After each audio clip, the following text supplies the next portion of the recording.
Bienvenue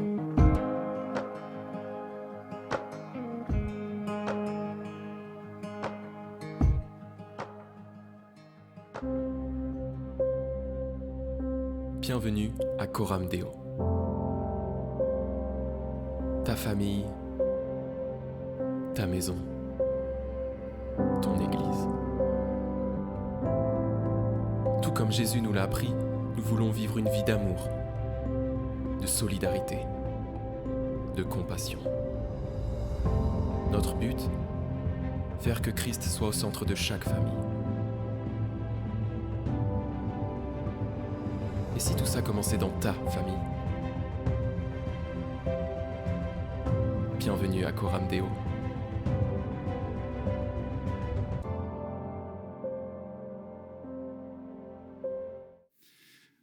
Je sais qu'il y a des personnes ici qui aiment les poèmes, un en particulier. J'aurais pu faire venir André pour nous lire ce poème, mais bon, je l'ai raccourci un peu. Je vous lirai que certains passages. Donc, et j'aimerais en écoutant ce poème, vous puissiez deviner le thème de mon message. Alors ceux qui étaient à la petite réunion de prière avant le culte n'ont pas le droit de répondre, ou après. Alors c'est un poème de Victor Hugo, qui parle de Caïn, donc qui a tué son frère dans Genèse 4, et puis Caïn qui fuit. Le soir tombait, l'homme sombre arriva. Au bas d'une montagne, en une grande plaine, sa femme fatiguée et ses fils hors d'haleine lui dirent « Couchons-nous sur la terre et dormons ». Caïn, ne dormant pas, songeait au pied des monts.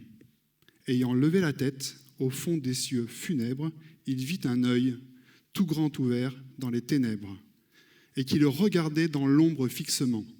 « Je suis trop près, dit-il, avec un tremblement. » Il réveilla ses fils dormants, sa femme lasse, et se remit à fuir, sinistre dans l'espace.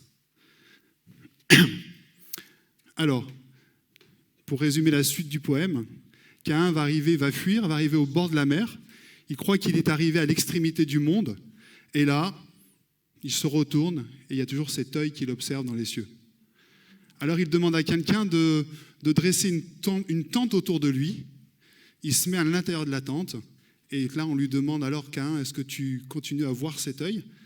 Et Caïn répond, oui, je le vois toujours.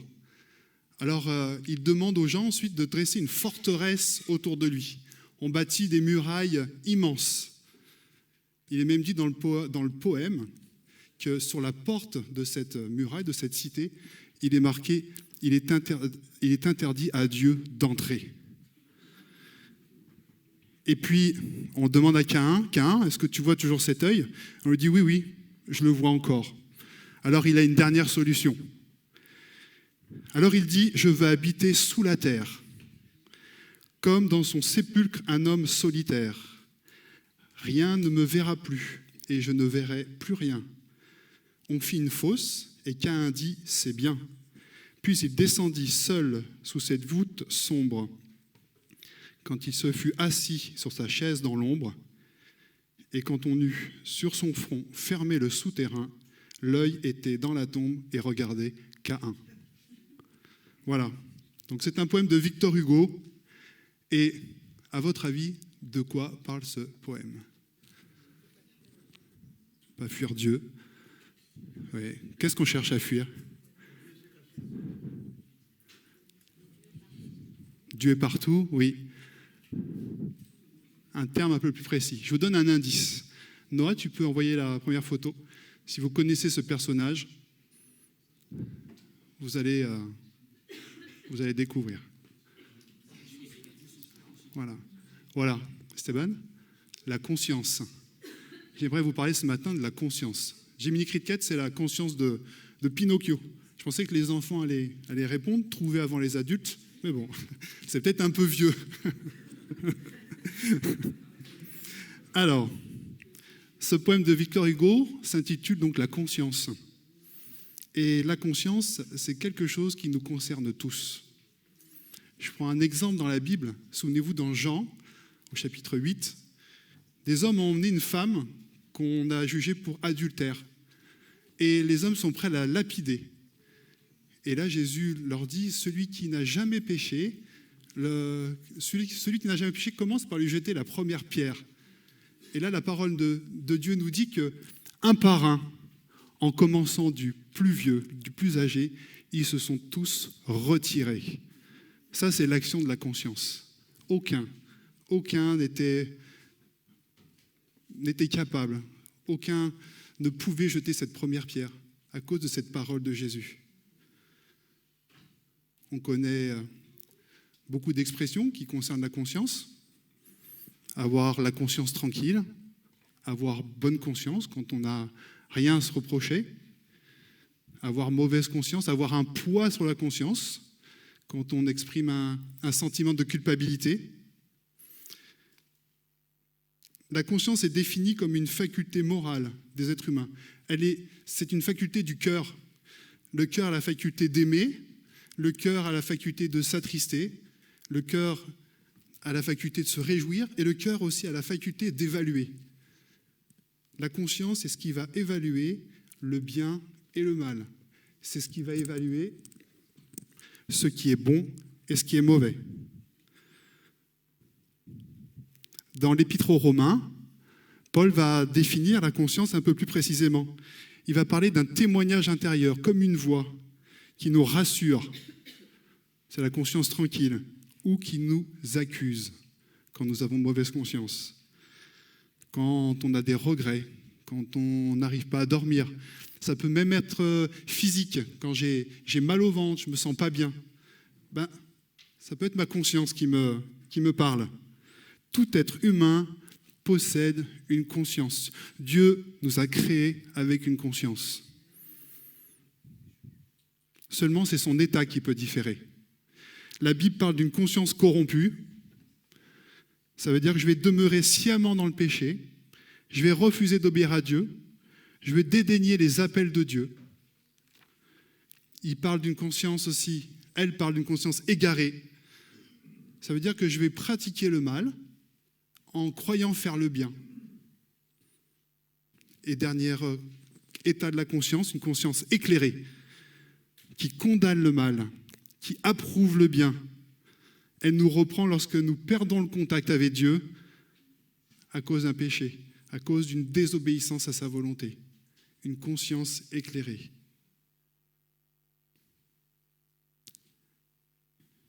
Un exemple, dans Samuel 24, verset 4, David. David est sur le point de... Il est dans une caverne, et Saül rentre dans cette caverne, et ses hommes vont lui dire, tiens, l'Éternel, là, tu vois, il est en train de te livrer ton ennemi entre tes mains, et là, tu peux en faire ce que tu veux. Il était avec ses hommes, et Saül était seul. Il est dit dans Samuel, 1 Samuel, que David s'approchait, il a coupé le pan du manteau de Saül. Ça veut dire qu'il était prêt. Il était là avec son épée, et puis il aurait pu tuer Saül, et puis prendre sa place de roi, parce qu'il savait que l'Éternel lui avait dit qu'un jour il serait roi à la place de Saül. Eh bien non. La parole nous dit que sa conscience, son cœur se mit à battre très fort.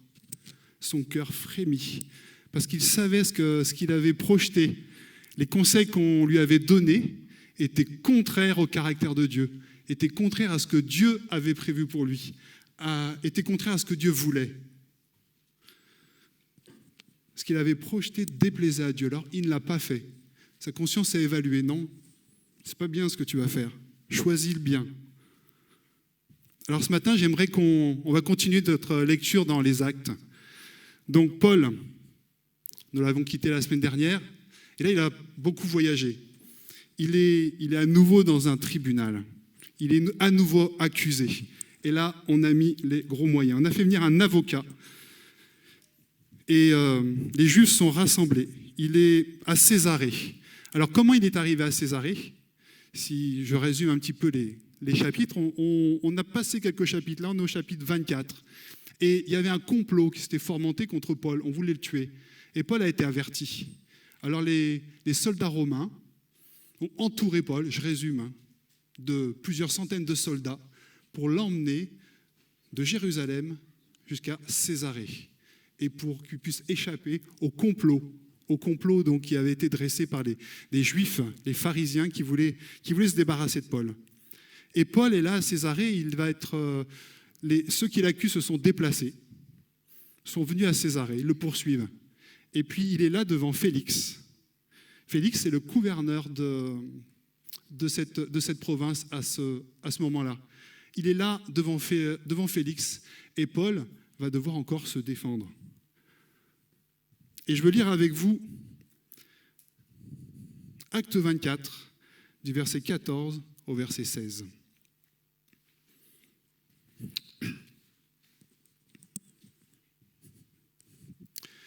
Je t'avoue bien que je sers le Dieu de mes ancêtres, selon la voie qu'ils appellent une secte. Je crois tout ce qui est écrit dans la loi et dans les prophètes. Et j'ai en Dieu l'espérance, comme ils l'ont eux-mêmes, qu'il y aura une résurrection des justes et des injustes. C'est pourquoi je m'efforce constamment d'avoir constamment une conscience sans reproche devant Dieu et devant les hommes. Amen. Donc ce matin, j'aimerais vraiment développer uniquement ces 3 versets, en vous parlant un peu du contexte de ce tribunal, mais vraiment ces 3 versets. Et dans cette prédication, je vais insister sur le fait qu'il est nécessaire pour tout chrétien de garder constamment une conscience irréprochable. Et nous allons voir aussi que ce n'est pas facile, parce que Paul doit faire un effort. Ce n'est pas quelque chose de naturel. Paul nous dit, je dois faire un effort constamment. Et donc on va voir pourquoi. La première raison, on va pouvoir le découvrir dans les 2 premiers versets, versets 14 et 15. Il est nécessaire pour tout chrétien de garder une conscience irréprochable, car nous devons être prêts. Je vais développer. Je relis avec vous ces 2 versets. Je crois tout ce qui est écrit dans la loi et les prophètes, et j'ai en Dieu l'espérance, comme ils ont eux-mêmes. Les gens qui l'accusaient, ils avaient la même espérance que Paul. C'était bizarre. Ils l'accusaient pour des choses que eux aussi croyaient. Qu'il y aura une résurrection des justes et des injustes. Là, Paul vient d'exprimer sa foi, faire l'apologie de sa foi, l'exposé de sa foi de 2 manières différentes. Tout d'abord, Paul nous dit « Je crois tout ce qui est écrit dans la loi et les prophètes. Je crois tout. » Alors la loi et les prophètes, c'était la Bible de son époque. À l'époque, il n'y avait pas le Nouveau Testament encore.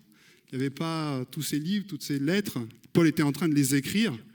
Mais il y avait la loi, les prophètes, et Paul avait été aussi au bénéfice de l'enseignement des apôtres. Et il dit, je crois à tout ce qui est écrit dans la Bible. Je ne rejette pas des choses. Je crois vraiment à tout ce qui est écrit dans la Bible. Je ne mets rien de côté. Il croit que la Bible est la parole de Dieu. Elle est inspirée par le Saint-Esprit, sans erreur, qu'elle est la vérité. Croire, ça veut dire, dans ce passage, ça veut dire avoir confiance, être persuadé par la parole de Dieu. Ça veut dire la tenir pour vraie, comme la vérité, et la seule. Il dit un peu plus loin, juste après, et les prophètes. Il croit que la Bible est un livre prophétique. Et sa vie, cette voie qu'il a choisie, qu'on appelle une secte, pour lui, c'est la suite logique de l'Ancien Testament. Il croit que la Bible est un livre prophétique. Il y a plusieurs centaines et centaines de prophéties qui annoncent l'arrivée, la vie, la naissance, la mort, la résurrection de Jésus-Christ dans l'Ancien Testament. Je vous cite un scientifique du XVIIe siècle, Blaise Pascal, qui disait « La plus grande des preuves de Jésus sont les prophéties. Dieu a suscité des prophètes pendant 1600 ans et voilà quelle a été la préparation de la naissance de Jésus-Christ. La Bible est un livre prophétique. Il croit que la bonne nouvelle est la suite logique de l'Ancien Testament. Ce pas 2 livres qui sont séparés. Imaginez une fleur, l'Ancien Testament, ça serait cette tige, et puis le Nouveau Testament, ça serait cette fleur. Voilà. C'est la continuité logique.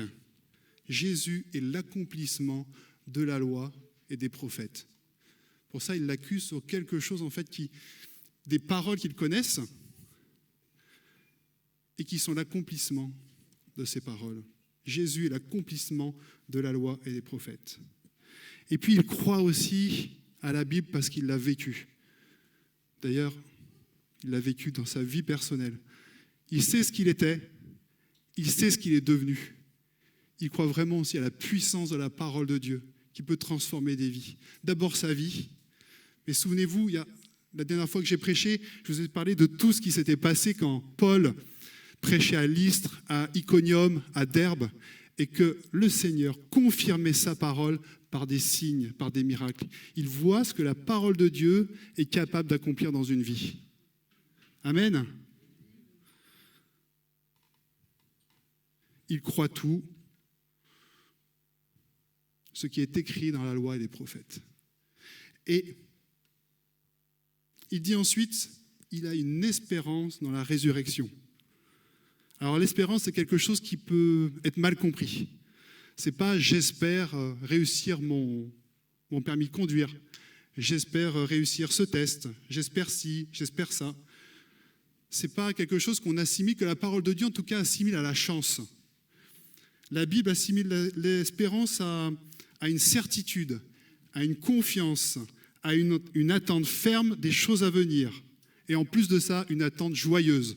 Quand on espère quelque chose, c'est parce qu'on attend, on a envie de l'avoir, on a envie que ça arrive vite, on est pressé. Et j'ai en Dieu l'espérance, comme ils ont eux-mêmes, qu'il y aura une résurrection des justes et des injustes. Dans la traduction Parole vivante, il est écrit « Je suis convaincu ». Paul était convaincu. Paul attend avec confiance. Paul attend la résurrection des justes et des injustes. Qu'est-ce que c'est ? Qu'est-ce que ça signifie ? La première chose, ça veut dire que tous les hommes vont ressusciter un jour. Tous, les justes comme les injustes. Ceux qui auront cru en Dieu comme ceux qui n'auront pas cru. Dans quel but ? La Bible nous dit qu'à la résurrection, nous allons rencontrer le Seigneur. Nous allons rencontrer Jésus. Pour nous qui sommes chrétiens, il y a deux solutions. La première solution, nous partons, nous quittons cette terre d'une manière naturelle, on va dire.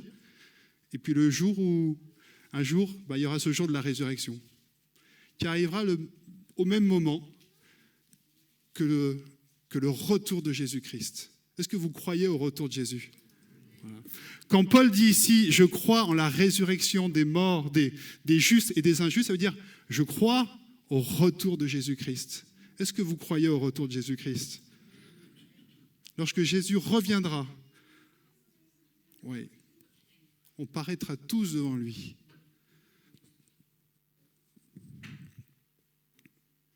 Paul attend fermement, avec confiance, le retour de Christ. Je crois dans tout ce qui est écrit dans la loi et les prophètes.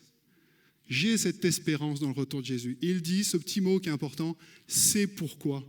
Ça veut dire que là, en deux phrases, en deux exemples, il vient de citer le motif, la raison.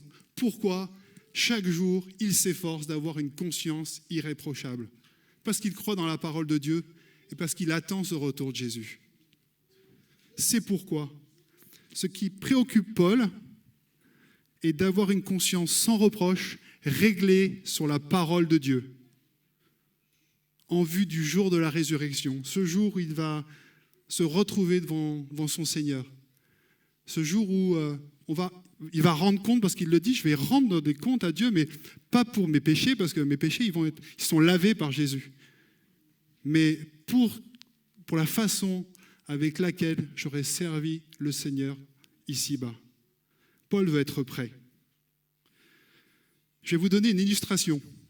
C'est un journaliste qui un jour se promenait dans un jardin pour nous montrer, qu'est-ce que c'est vraiment être prêt. À la fin du 19e siècle, un journaliste visitait la villa à Reconati, près de Milan. Quelqu'un connaît la villa ? Il y a un très beau jardin dans cette villa. Et alors qu'il parcourait le magnifique jardin, voici qu'il rapporte sa conversation avec le jardinier. Et il dit « Depuis combien de temps êtes-vous ici ? Cela fait 25 ans, fut la réponse. Et combien de fois le maître de ces lieux est-il venu visiter le jardin en 25 ans ? 4 fois, il a répondu. À quand remonte la dernière fois ? Cela fait 12 ans. Et qui vient donc visiter ce jardin ? Pratiquement personne. Je suis très souvent seul. Et comment se fait-il que vous entreteniez si bien le jardin, comme si le maître devait venir demain ?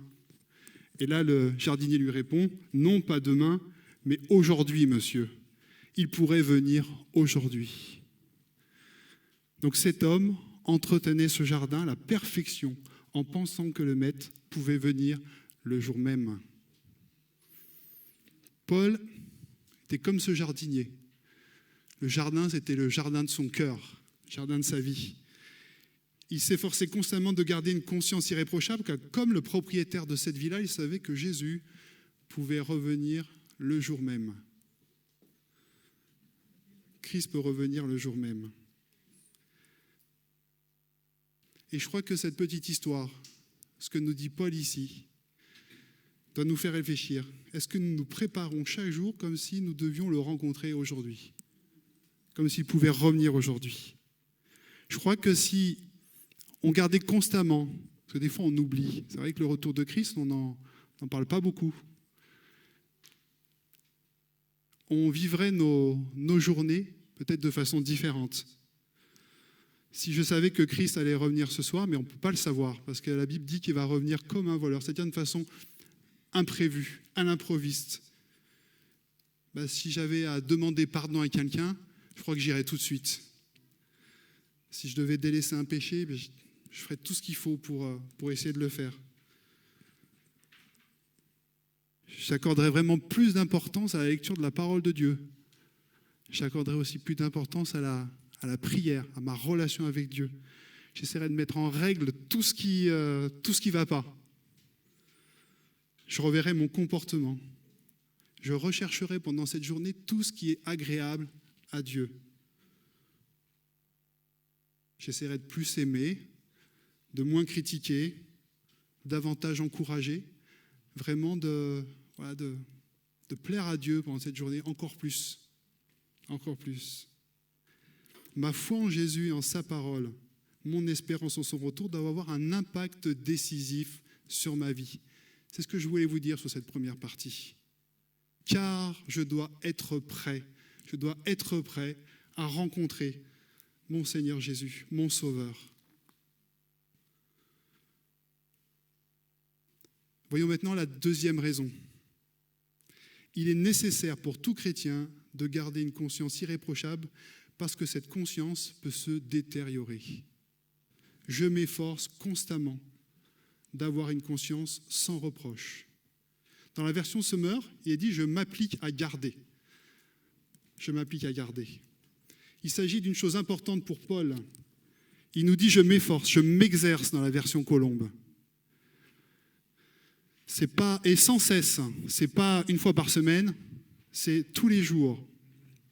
Il doit donc la garder, la conserver, et c'est un travail quotidien. Sa conscience, elle a été purifiée. Quand on donne notre vie à Jésus, la parole dit que le Seigneur nous lave de nos péchés, lave notre conscience, lave notre cœur, notre être tout entier. Et c'est à nous ensuite de la garder comme ça. Parce que la conscience, elle est influençable. Elle est influençable, elle est conditionnée par notre éducation, par l'air du temps, par les modes de pensée qu'on va croiser. Et elle a besoin d'être transformée. Elle l'est transformée au moment quand on donne notre vie à Jésus, mais ensuite elle a besoin d'être fortifiée, elle a besoin d'être raffermie, elle a besoin de grandir. Je m'exerce à avoir constamment. Le terme qu'utilise Paul ici, je m'exerce, dans la version Colombe, c'est le terme qui était employé pour les athlètes de haut niveau, qui s'entraînaient sérieusement, qui préparaient une compétition. C'est le terme qui serait employé aujourd'hui pour les athlètes qui préparent les Jeux Olympiques. Ce n'est pas un entraînement, le footing, une fois par mois, c'est tous les jours. C'est des athlètes sérieux, c'est des athlètes qui se disciplinent. Imaginez les heures de Kylian Mbappé, de Rafael Nadal, de tous ces grands sportifs. Alors nous, on voit ces quelques secondes de gloire, de ces exploits et qui nous époustouflent, qui nous émerveillent. Mais les heures derrière d'entraînement sont vraiment incroyables. C'est le terme qui était utilisé pour ces athlètes. Paul utilisait ce terme. Elle doit nous faire penser au travail laborieux de ces athlètes sérieux. Et c'est par ce genre d'effort que Paul avait constamment une conscience irréprochable. Il savait que sans effort, la conscience allait perdre sa capacité. Je vous ai parlé tout à l'heure de le rôle de la conscience, évaluer ce qui est bien et ce qui est mal, et nous avertir. Eh bien, elle allait perdre cette capacité à évaluer ce bien et ce mal, à faire cette différence. La conscience allait s'affaiblir, se laisser influencer par le monde. La conscience doit s'affermir. Elle doit devenir de plus en plus aiguisée, comme une lame affûtée, pour s'éloigner de ce qui est mal et pour pratiquer le bien. La conscience est un mécanisme délicat. La parole de Dieu la compare à une flamme. Une flamme, c'est quand même quelque chose de fragile, ça peut vite s'éteindre si on souffle dessus. Vous la couvrez, hop, vous la privez d'oxygène et il n'y a plus rien. Proverbe 27, verset 20 nous dit « La conscience est une lampe de l'Éternel, elle éclaire les profondeurs de son être. » Tout à l'heure, Yves, dans ta parole, tu as dit que Dieu voyait tout. Et quand on essaie de cacher quelque chose à Dieu, non, Dieu, il éclaire. Et c'est le rôle de la conscience ici. Voilà, c'est une lampe de l'Éternel. On ne peut rien cacher à Dieu. La conscience est un mécanisme délicat. L'ignorer trop souvent et elle ne fonctionne plus correctement. Il est même dit dans 1 Timothée, une parole terrible, qui dit « Cette conscience, certains l'ont perdue et ont fait naufrage quant à la foi, comme le Titanic. » Ils ont perdu leur confiance et ils se sont dirigés droit sur les icebergs qui pourraient représenter le péché. Ils ont foncé droit dedans, tête baissée. Ils ont fait naufrage quant à la foi. Il y a vraiment ici un danger spirituel de ne pas exercer, de ne pas nous efforcer chaque jour à exercer notre confiance, à garder notre confiance irréprochable devant Dieu. Pour vous illustrer ce passage, le fait de devoir exercer sa conscience, je vais faire une comparaison entre une conscience flétrie, une conscience qui s'est endormie, et les engelures. Vous savez ce que c'est une engelure ? Une engelure, c'est quand il fait très froid. Vous imaginez, on a du mal de se mettre dans le contexte aujourd'hui. Et donc vous imaginez qu'il fait moins 10 dehors, ce qui est rare aussi en région parisienne, non ? Puis vous sortez sans gants. Alors qu'est-ce qui va se passer au bout de quelques minutes ? Eh bien, vous allez avoir mal aux doigts. Et puis, hop, je ne veux pas rentrer chez moi, je vais rester sans gants, je vais continuer dans cette attitude. Et puis, au bout de quelques minutes, ça va aller mieux, parce que, en fait, j'ai plus mal du tout. Je crois que ça va mieux. Mais en fait, c'est pire, parce que je ne sens plus rien. Mes terminaisons nerveuses, au bout de mes doigts, ne réagissent plus. Et bien, ça se passe comme ça aussi, sur le plan spirituel. Il se passe la même chose dans la vie chrétienne. Nous pouvons être atteints d'engelures spirituelles. Lorsque nous faisons quelque chose que nous savons pertinemment mal, nous ressentons un inconfort, comme ces picotements-là, ces douleurs, comme quand on sort dans le froid sans gants. Pourtant, si nous persistons dans notre folie, il arrivera un moment où adopter ce comportement ne nous mettra pas si mal à l'aise. On ne sent plus rien en fait. La conscience ne nous reproche plus rien, on ne l'entend plus. Parce qu'au début, quand elle nous parlait, en fait, on a ignoré. Et la conscience, au fur et à mesure qu'on l'ignore, elle se tait. Elle va finir par se taire à la fin. Au début, elle parle fort. « Hé, qu'est-ce que tu fais ?» En ignorant ma confiance, elle va parler moins fort. Et puis elle va chuchoter. Et puis après, elle va finir par se taire. Et là, je ne vais ressentir plus rien. Ce comportement ne nous mettra pas si mal à l'aise. Nous ne le considérons plus comme quelque chose de mauvais. Tiens, les choses mauvaises ne nous sembleront plus si mauvaises finalement. Et c'est précisément là, à cet instant, qu'il y a un danger, qu'on risque de faire naufrage. Je prends l'exemple de David et Bathsheba. Il a fait taire sa conscience pour commettre cet adultère. Et vous voyez où ça l'a emmené. Alors le Seigneur, il a envoyé un prophète, il a envoyé Nathan, parce qu'il s'est dit, non, sa conscience est complètement endormie, là, il faut que j'aille le réveiller. Et le Seigneur a utilisé ce moyen pour réveiller sa conscience. Nous devons être vigilants, parce que nous sommes tous de la même nature. Si Paul, l'apôtre, et tous les apôtres, et nous, en tant que chrétiens, nous sommes tous faits de la même nature. Et nous avons tous besoin d'être vigilants et de faire ces efforts pour garder notre conscience irréprochable. Chacun d'entre nous peut augmenter ou diminuer la sensibilité de sa conscience pour juger le bien et le mal. La diminuer. Je vais bâillonner ma conscience avec différents arguments. Tout le monde le fait. Combien il y a de choses dans la vie où on dit aujourd'hui, tout le monde le fait. Voilà. Donc je peux faire la même chose. Ce n'est pas très grave. Il faut être moderne. Il faut être moderne. La conscience parlera toujours plus faiblement jusqu'à ce qu'elle se taise complètement. J'ai même lu quelque part qu'elle reprenne le sommeil d'autrefois. Quand on pêche et que la conscience ne nous dit plus rien, c'est là qu'il faut réagir parce que ça veut dire qu'elle est sacrément endormie. Il faut revenir au pied de la croix auprès de Dieu. Mais la conscience, elle peut être augmentée, sa sensibilité peut être augmentée.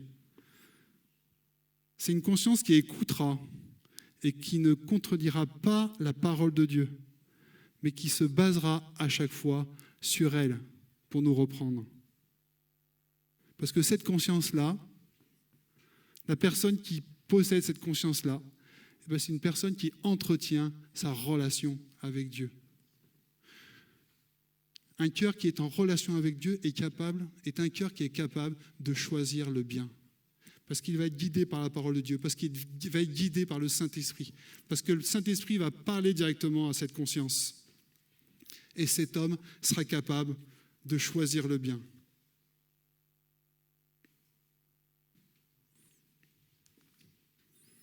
Alors, quelle est ma première réaction lorsque la parole de Dieu me reprend ? Est-ce que je vais évacuer ce désaccord en imaginant une stratégie ? C'était vrai à l'époque, mais plus aujourd'hui. Là, on s'éloigne de ce que Paul a dit au tout début. Je crois en toute la parole de Dieu. Je crois dans toute la loi et les prophètes. Je crois que la Bible, elle est vraie. Elle était vraie à l'époque, mais elle est vraie aussi aujourd'hui. Elle est d'actualité parce que le cœur de l'homme, en fait, n'a pas changé. Il est toujours le même. Il est toujours confronté aux mêmes problèmes. Nous devons nous exercer sans cesse à garder notre conscience irréprochable. Chaque jour, c'est un travail quotidien que faisait Paul et que nous devons faire aussi aujourd'hui. On arrive à mon troisième point. Il est nécessaire pour tout chrétien de garder une conscience irréprochable pour témoigner. Et là, on est à la fin du verset 16 où il est dit « Une conscience sans reproche devant Dieu et devant les hommes ». Il y a deux témoins de notre conscience, Dieu et les hommes. Paul, je vous ai dit tout à l'heure, Paul ne parle pas d'une conscience parfaite. Sinon, ça serait vraiment culpabilisant, parce que c'est difficile. Paul parle de la nécessité de la repentance. Je vais vous lire un passage, un verset, juste après, dans Actes 24, verset 25. Je ne l'ai pas affiché. Mais je vous ai dit tout à l'heure qu'il était dans un tribunal face à Félix. Et en fait, il va être en relation avec Félix pendant 2 ans. Pendant 2 ans, Félix et sa femme vont pouvoir écouter la parole de Dieu. Pendant 2 ans. Ils sont au bénéfice des enseignements de Paul. Quelle grâce. Mais lorsque Paul discuta de la justice, parce que Félix après le procès, faisait venir Paul, et s'entretenait avec lui. Il faisait venir aussi Drusille, sa femme. Et dans Acte 24, verset 25, on peut lire « Mais lorsque Paul discuta de la justice, de la maîtrise de soi, du jugement à venir, la réaction de Félix fut celle-là. Félix fut effrayé et lui dit « Retire-toi pour le moment. Quand j'en trouverai l'occasion, je te rappellerai. » Je n'ai pas trop envie de t'écouter là-dessus, Paul. Parce que quand tu parles de ça, il y a des choses en moi qui, ça me dérange. Il y a ma conscience qui m'accuse. Je sais que je ne suis pas tranquille, je ne suis pas en règle. Et que, alors non, ça suffit. Retire-toi. Et quand j'aurai envie de t'écouter, eh bien, tu pourras revenir me parler. Pendant 2 ans. C'est produit pendant 2 ans. Et à la fin, Félix a été remplacé. Et il n'est pas dit dans la Bible que Félix a donné sa vie à Jésus. Félix est parti. Il a bénéficié pendant 2 ans des enseignements de Paul. Il a écouté la voix de Dieu et Félix a fait taire sa conscience. La réaction du gouverneur Félix, il est effrayé. Il y a un autre passage dans la Bible où on utilise ce terme « effrayé ».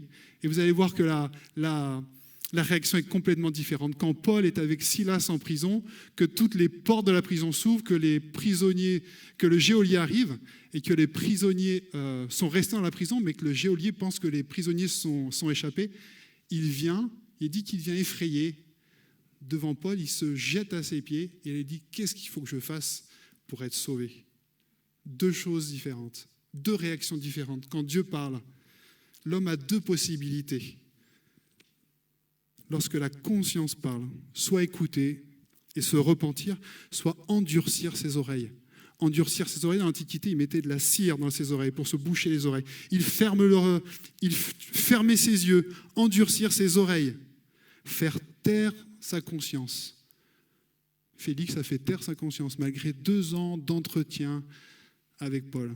Ça a dû être dur pour lui, mais son cœur s'est endurci. Une conscience irréprochable devant Dieu, c'est une conscience qui a été lavée du péché, délivrée de sa culpabilité au moment où j'ai donné ma vie à Jésus, où j'ai accepté son sacrifice pour la croix. C'est fait. Et une conscience irréprochable, c'est une conscience qui nous permet de nous voir tels que nous sommes à chaque fois que c'est nécessaire, à chaque fois que Dieu va nous mettre le doigt sur quelque chose. Et de voir aussi la sainteté de Dieu, de voir ce décalage. La conscience, c'est la première chose que l'esprit réveille. Quand il touche quelqu'un, il va te toucher la conscience, il va te convaincre de péché. Et cette comparaison, quand le Saint-Esprit nous touche, il nous amène à la repentance.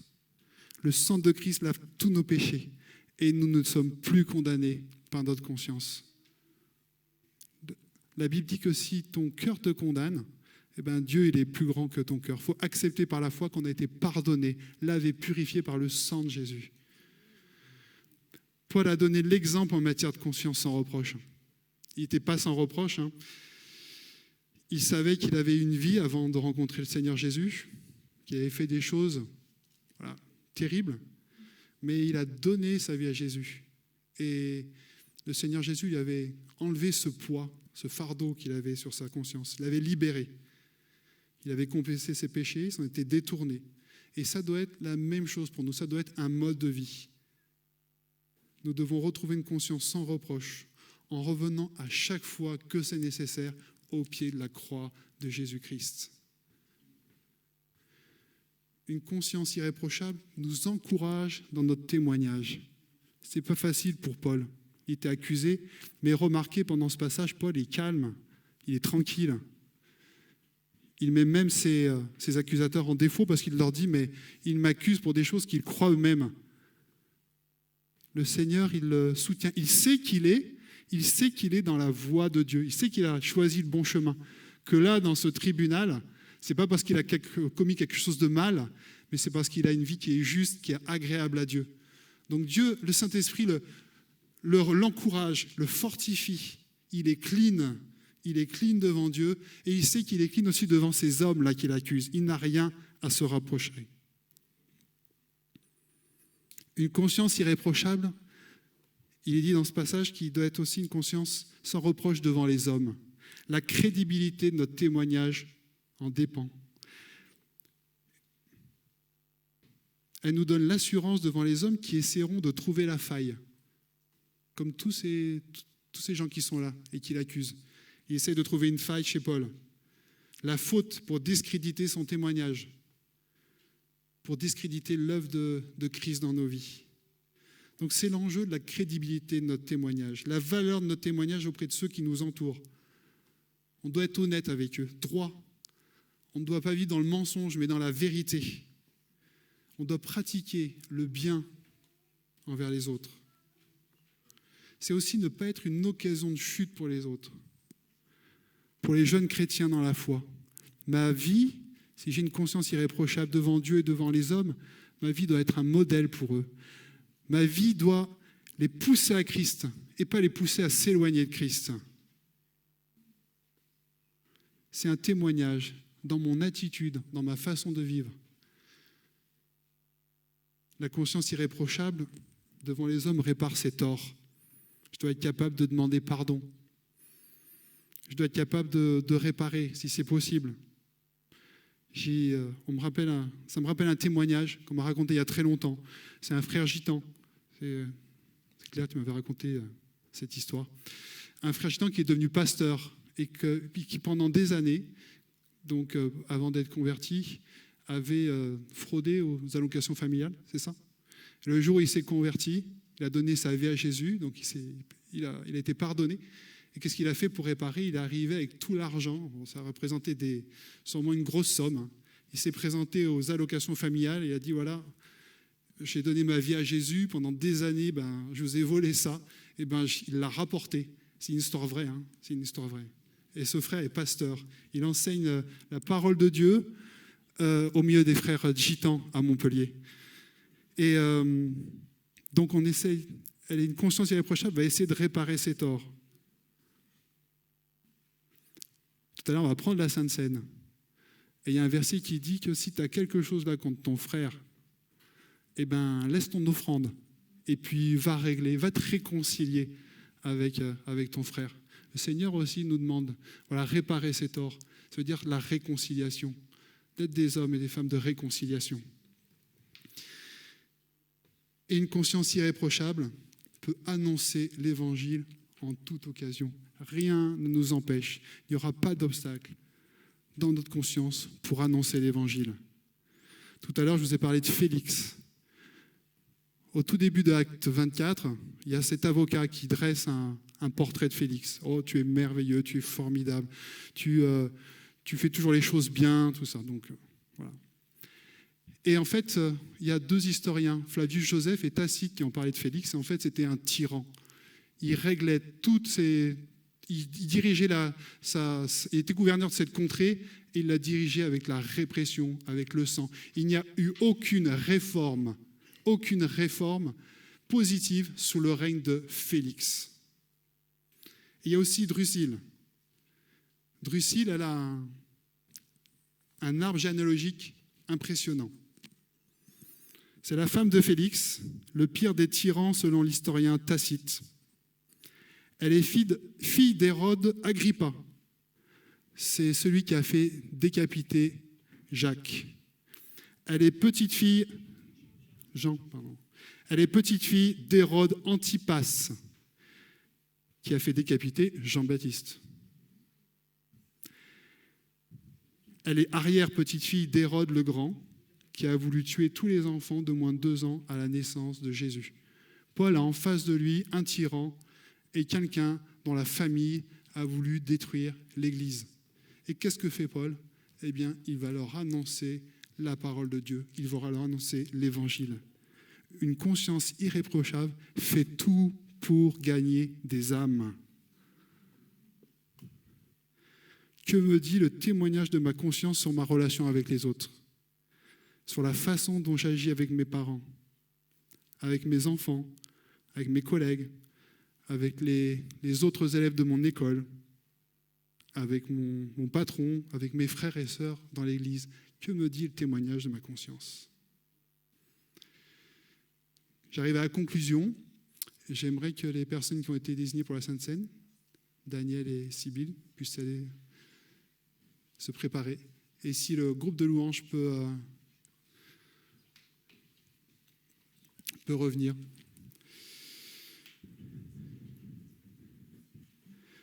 Faut-il toujours écouter sa conscience? Vous allez me dire oui.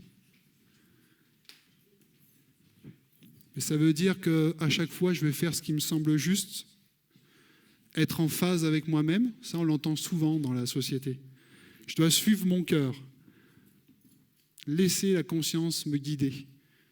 D'ailleurs, il y a une chanson dans ce dessin animé de Pinocchio qui met en avant ça. Laisse la conscience toujours te guider. J'ai le droit d'être authentique. Aujourd'hui, on parle du culte de l'authenticité, pour être soi-même. Eh bien, je dirais que cela dépend de l'état de ta conscience.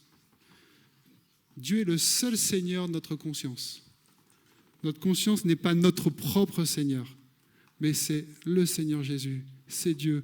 Notre conscience doit être dirigée par le Saint-Esprit. C'est le Seigneur qui doit diriger notre conscience. Nous devons nous soumettre à Dieu lorsqu'il nous montre par sa parole, par le Saint-Esprit, que notre conscience se trompe. La conscience irréprochable se nourrit de la parole de Dieu. Jour après jour, constamment. Elle essaie de connaître de plus en plus la parole de Dieu. C'est important. Parce que des fois, on va faire des choses parce qu'on manque de connaissances. On croyait faire quelque chose de bien alors qu'on fait quelque chose de mal. Donc on a besoin de connaître de plus en plus la parole de Dieu.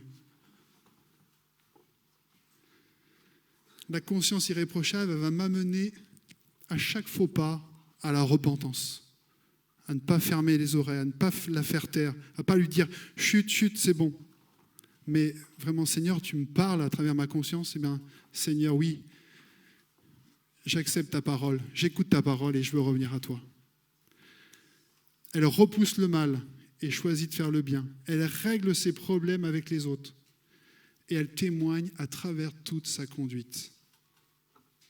Si nous pratiquons cela, nous pouvons avoir jour après jour dans notre vie chrétienne une conscience irréprochable. Paul nous a montré la voie. Ce verset, c'est le moteur de la vie de Paul et il doit être aussi le nôtre aujourd'hui. C'est pourquoi je m'efforce à avoir constamment une conscience irréprochable devant Dieu et devant les hommes. Il y a les deux. Alors je vous lance un défi pour cette semaine. Il y a 3 versets. C'est pas dur à apprendre par cœur. Bon, moi, ça fait 3 semaines que je les dis tous les jours. Je vous en fais un résumé. Je crois en tout ce qui est écrit dans la loi et les prophètes. Et j'ai cette espérance dans la résurrection des justes et des injustes. J'ai enlevé et ils pensent eux-mêmes la même chose. Voilà. C'est pourquoi je m'efforce d'avoir constamment une conscience irréprochable devant Dieu et devant les hommes. Donc apprendre par cœur ces 3 versets et répéter ce verset central de cette prédication. Quand je suis avec mes enfants, quand je suis avec mon époux, mon épouse, quand je suis avec mes amis, quand je suis à l'université, sur mon lieu de travail, avec mes frères, avec mes sœurs dans l'église, et puis me rappeler ce verset, et puis dire au Seigneur, aide-moi à le mettre en pratique chaque jour. Alors votre conscience a-t-elle été touchée ce matin?